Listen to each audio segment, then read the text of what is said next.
Millie May here. It's my turn to talk tonight. Millie is absolutely shattered. We've had a very eventful day. That little fur monster what come yesterday arrived at the door again today. Well, we both ran for the hills, of course. And she's jumping at the sofa trying to get at us. Well, I decided I'm not having none of it. I'm just going to chill on the back of the sofa. I'm not going to move. And that's what I did all day. But Millie, no, different story with Millie. Millie decided to play musical chairs all day.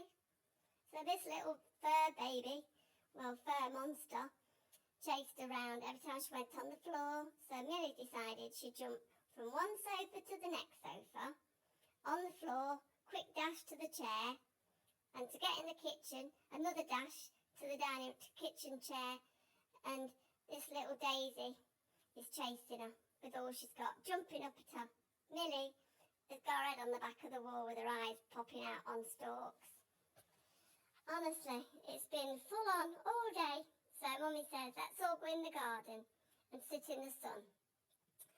Seemed a good idea, but not for Millie, because Daisy's on her tail. She's chasing her down the garden, up the garden, round the garden. Oh, she was worn out. Anyway, she chased Millie in the house. Mummy just stopped in the garden with me and Daddy.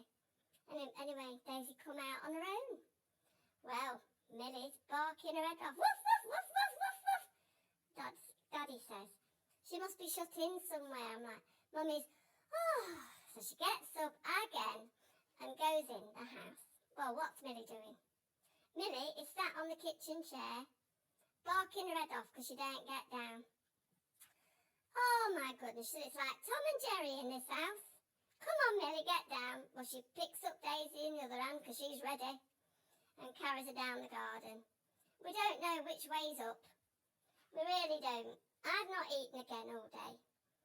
Anyway, it came 3:30. Mummy says, right, she's going home. Well, Millie were at the back door making sure she'd gone. So Mummy comes back, no Daisy. Oh, so I have my dinner. Millie, she's in her bed, fast asleep. She hasn't slept all day, worn out. Don't even want to walk. She ain't stopped moving all day. Well, we're just praying she ain't coming tomorrow. But I heard her on the phone, and I think she said it isn't till next week or the week after, so we've got a bit of breathing space. Well, that's my story of today anyway. I'm going to take a nap anyway, like Millie. I'll speak to you again soon. Woof.